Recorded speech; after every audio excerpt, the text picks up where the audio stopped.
बिना धूप और बिना चावल के आटे के आपको चावल के पापड़ बनाने हैं तो इस रेसिपी को देखकर आप घर पर बिना चावल के आटे के और बिना धूप के चावल के पापड़ बना सकते हैं।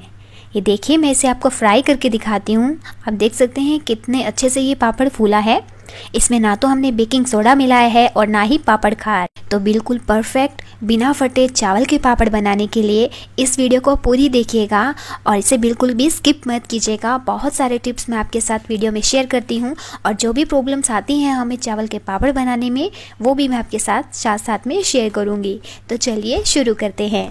और ये चावल के पापड़ बनाने के लिए आप कोई भी चावल यूज़ कर सकते हैं जो आप रेगुलर यूज़ करते हैं। तो हमने यहाँ पर ये 1 कप चावल लिए हैं और चावल को हमने रात भर के लिए पानी में भिगोया था और इन चावल को हमने एक बार स्ट्रेनर से छान लिया है। तो आप देख सकते हैं एकदम चावल टूट चुके हैं। ये देखिए, अब एक मिक्सर ग्राइंडर लेकर हम इन चावल को पीसेंगे। एकदम स्मूथ पेस्ट बनाना है हमें। तो हम थोड़े से चावल डालेंगे और यहाँ पर हमने आधा कप पानी लिया है और इसी आधा कप पानी को यूज़ करेंगे हम। तो थोड़ा सा पानी अभी हमने डाला है और मिक्सर ग्राइंडर में चावल को पीस लेते हैं। ये देखिए, एकदम स्मूथ पेस्ट बना लिया है हमने। अब हम बाकी के बचे हुए चावल भी इसी पानी से पीस लेंगे। तो इन चावल को पीसने के लिए आप मिक्सी को थोड़ी ज़्यादा देर चलाएं जिससे कि चावल का एकदम स्मूथ पेस्ट बने। तो इस पेस्ट को हमें छानने की ज़रूरत नहीं है। अब ये बाकी का बचा हुआ पानी हम मिक्सर ग्राइंडर में डालेंगे और ये जो पानी है इसे हम चावल के पेस्ट में मिक्स कर देंगे। तो यहाँ पर हमने पूरा आधा कप पानी का यूज़ किया है। ये देखिए, अभी बैटर थोड़ा सा थिक है तो 1 चम्मच पानी मैं इसमें और मिलाऊंगी। तो मिक्सर ग्राइंडर में ही मैंने पानी डाला है और ये 1 चम्मच पानी और मिला दिया है। और ये देखिए, हमने 1 कप चावल के लिए आधा कप और 1 चम्मच पानी का ही यूज़ किया है और इतने ही पानी से हम चावल के पापड़ बनाएंगे। तो बैटर को चेक करने के लिए हम स्पून को इस तरीके से बैटर में घुमाएंगे। तो ये देखिए, ये बैटर की एक लेयर स्पून पर लग चुकी है। ये देखिए, इस तरीके से भी आप चेक कर सकते हैं। तो इतना थिक आपका बैटर होना चाहिए, तभी आपके चावल के पापड़ फटेंगे नहीं। और अब इस चावल के बैटर में हम मिला देते हैं थोड़ा सा नमक। तो स्वादानुसार आप नमक ले सकते हैं। मैंने आधे छोटे चम्मच से भी कम नमक लिया है। 1 टीस्पून मैं इसमें जीरा ऐड करूंगी और 1 टीस्पून ही हम इसमें रेड चिली फ्लेक्स ऐड कर रहे हैं। तो जो आपको पसंद हो आप इसमें जीरा या चिली फ्लेक्स या काली मिर्च भी ऐड कर सकते हैं। इन सबको हम अच्छे से मिक्स कर लेते हैं। और ये चावल के पापड़ हम स्टीम में बनाएंगे। तो बिना धूप के चावल के पापड़ है, इसलिए हम इन्हें इस तरीके की प्लेट्स में बनाएंगे। ये टिफ़िन की प्लेट है, आप यहाँ पर प्लास्टिक प्लेट का भी यूज़ कर सकते हैं। और ये स्टील की प्लेट को हम थोड़ा सा ऑयल से ग्रीस कर लेंगे। तो बिल्कुल थोड़ा थोड़ा ऑयल ही हमें लगाना है, नहीं तो चावल का बैटर इन पर टिक नहीं पाएगा। और ये देखिए, इस तरीके की प्लेट पर भी आप ये चावल के पापड़ बना सकते हैं। तो जो साइज़ आपको पसंद हो उस साइज़ के आप चावल के पापड़ बना सकते हैं। इन्हें हमने ऑयल से ग्रीस कर लिया है। अब इस बैटर को हम थोड़ा थोड़ा करके इन प्लेट्स में डालेंगे। ये देख, 1 छोटी चम्मच मैंने यहाँ पर बैटर लिया है और इसे हम चारों तरफ अच्छे से फैला देंगे। आसानी से चारों तरफ फैल जाएगा। ये देख सकते हैं आप। तो अगर आप फर्स्ट टाइम चावल के पापड़ बना रहे हैं तो इतना ही थिक बैटर रखिएगा और प्लेट में हम इस बैटर को अच्छे से घुमा लेंगे। तो ये देखिए, इतना बैटर हमें डालते जाना है। अगर आपको ये बैटर थोड़ा ज़्यादा लगता है तो इस तरीके से आप प्लेट को कोट कीजिए और एक्स्ट्रा बैटर बाउल में निकाल दीजिए। तो ये देखिए, हमने 1 छोटी चम्मच जितना बैटर सभी प्लेट्स में डाल लिया है। नेक्स्ट स्टेप में हमने कढ़ाई में 2 ग्लास पानी गर्म होने के लिए रखा था। पानी अच्छे से बॉईल हो चुका है। तो अब हम ये जाली इसके ऊपर लगा देंगे।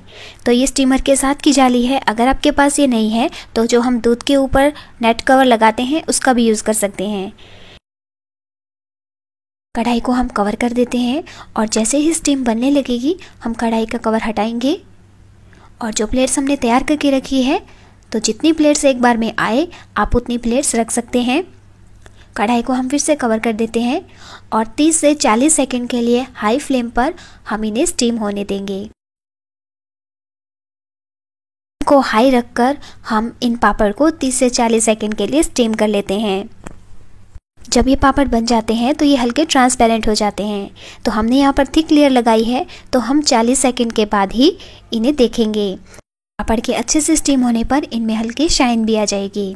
अगर आपको लगे कि पापड़ अच्छे से पके नहीं हैं, ये अभी सॉफ्ट हैं, तो आप 10 सेकंड के लिए इन्हें और स्टीम कीजिएगा। तो ये प्लेट्स हम निकाल लेते हैं। कढ़ाई को फिर से कवर करेंगे और स्टीम बनते ही हम इसमें नेक्स्ट बैच रख देंगे। और इस तरीके से चावल के पापड़ बनाने में बहुत कम टाइम लगता है। तो जब तक ये पापड़ स्टीम होते हैं, हमने जो पहले पापड़ स्टीम करके रखे हैं उन्हें हम निकाल लेते हैं। तो 15 से 20 सेकंड के बाद इन पापड़ को हम निकालेंगे ताकि ये हल्के ठंडे हो जाएं। तो नाइफ़ को हम चारों तरफ किनारों पे घुमाएंगे और एक साइड से हम इस तरीके से थोड़ा सा उल्टा कर लेते हैं और इस पापड़ को उतार लेंगे। ये देखिए बिल्कुल हल्के हाथों से हमें ये करना है, क्योंकि स्टीम में बने ये पापड़ बहुत सॉफ्ट होते हैं। अगर आप इन्हें खींचेंगे तो ये टूट जाएंगे। तो इस तरीके से बिल्कुल हल्के हाथों से हम नाइफ़ को घुमाएंगे और एक साइड से थोड़ा सा मोड़ लेते हैं और बिल्कुल हल्के हाथों से हम पापड़ को उतार लेंगे। ये देखिए बिल्कुल भी पापड़ नहीं फटा है। निकालने के बाद जैसे ही हमने पहला बेस डाला था वो स्टीम हो चुका है। इन्हें हम निकालेंगे, इन्हें हम साइड में रखेंगे और जो नेक्स्ट बैच हमने तैयार करके रखा है वो तुरंत ही हम इसमें डाल देंगे और 40 सेकंड के लिए हाई फ्लेम पर इन पापड़ को स्टीम कर लेते हैं। जब तक ये पापड़ स्टीम होते हैं तब तक हम पहले वाले पापड़ को निकाल लेंगे और यही प्रोसेस चलती रहेगी। तो ये चावल के पापड़ अगर उतारते हुए टूट भी जाते हैं तो भी ये वेस्ट नहीं होंगे। तो उन्हें यूज़ करने का क्या तरीका है वो मैं आपके साथ आगे शेयर करूँगी। तो एक एक करके हम सभी प्लेट से चावल के पापड़ इस तरीके से निकाल लेंगे और इन प्लेट्स में हम फिर से बैटर डाल देंगे। तो बिल्कुल हल्का सा मैं इसे चिकना कर रही हूँ और देखिए इस तरीके से हम बैटर डालते जाएंगे। तो अगर ये बैटर फैल नहीं रहा है तो थोड़ा सा बैटर ऊपर से और भी डाल सकते हैं और इसे टैप कर लेंगे।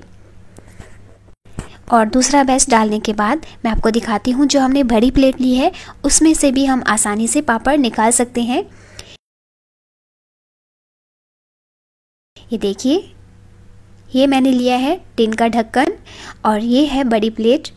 तो आप किसी भी तरीके से स्टील में, प्लास्टिक में ये चावल के पापड़ बहुत ही आसानी से बना सकते हैं। आप टाइम सेट कर लीजिए कि इतना बैटर डालने के बाद इतने सेकंड में हमारा चावल का पापड़ सही से बन रहा है। तो उसी प्रोसेस को आप फॉलो कीजिए और जितने आपके चावल के पापड़ बनाने हैं ना उसी तरीके से बनाइए।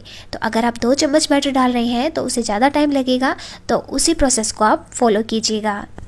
तो ये पापड़ बनाना सबसे आसान है। बस छोटी छोटी बातों का ध्यान रखकर आप घर पर बहुत ही अच्छे चावल के पापड़ बना सकते हैं। ये देखिए एक एक चावल का पापड़ इतना अच्छा बनकर के तैयार हुआ है। तो हमने सभी चावल के पापड़ बना लिए हैं।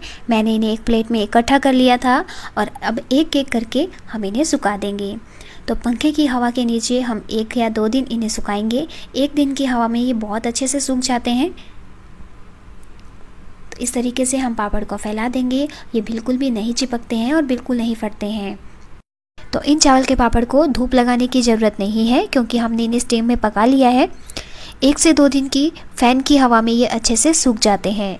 तो अब मैं ये बताती हूँ, अगर कोई चावल का पापड़ उतारते हुए टूट जाता है तो वो बिल्कुल वेस्ट नहीं होगा। आप उसे इस तरीके से फिर से रोल कर लीजिए। अगर वो हल्का सा गर्म है तो बहुत ही आसानी से रोल हो जाएगा। और इस तरीके से छोटी छोटी बोल बना लीजिए। तो 2 बोल मैं आपको बना के दिखा रही हूँ, ये सिर्फ आपको दिखाने के लिए बनाई है। और एक प्लास्टिक लीजिए, उस पर हल्का सा ऑयल लगाइए और दूसरी साइड भी इसके ऑयल लगा दीजिए और प्लास्टिक को कवर करके इस तरीके से हम इस बोल को प्रेस कर देंगे। और ये देखिए ये भी चावल का पापड़ बनकर के तैयार है। अगर आप इसे फ्राई करेंगे ना तो ये वैसे ही फ्राई होगा जैसे आपने स्टीम करके बनाया है।